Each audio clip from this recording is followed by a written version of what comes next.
میں اس لیے آخر میں کہتا ہوں، اب دیکھیں، میں اس لیے بات چیت کی بات کر رہا ہوں، اپنے ملک کا مجھے فکر پڑی ہوئی ہے. یہ ملک ادھر جا رہا ہے جدھر کوئی سنبھال نہیں سکے گا.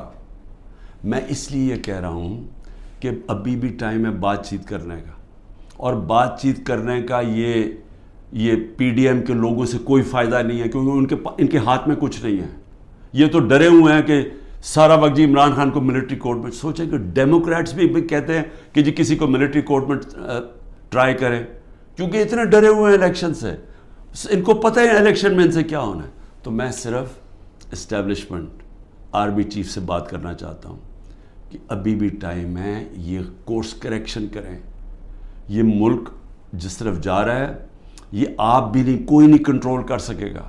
یہ غلط فہمی ہے کسی کو کہ ایک اسٹیبلشمنٹ ملک کو اکٹھا رکھ سکتی ہے، نہیں رکھ سکتی.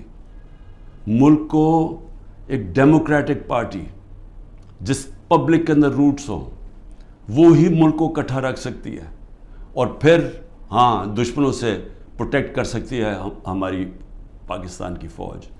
لیکن اس طرف جدھر ہم جا رہے ہیں مجھے افسوس سے کہنا پڑتا ہے کہ ہم ایک بالکل اندھیرے میں جا رہے ہیں.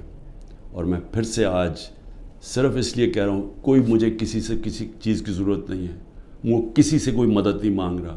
میں کوئی نہیں کہہ رہا میرے کیسز ختم کر دو، میں سارے کیسز اٹینڈ کروں گا. میں صرف یہ کہہ رہا ہوں کہ پاکستان کو بچائیں. یہ ملک جس طرف جا رہا ہے، یہ جس طرف یہ لے کے جا رہے ہیں، اور جو آگے پلان بنا ہوا ہے کہ اور بھی پارٹیز کھچڑی بنا کے اور چھوٹی چھوٹی پارٹیز کے اندر بندر بانٹ ہو جائے، اور اس سے کوئی چینج آ جائے گا ملک میں، اس سے اور تباہی آئے گی آگے. پاکستان پائندہ باد.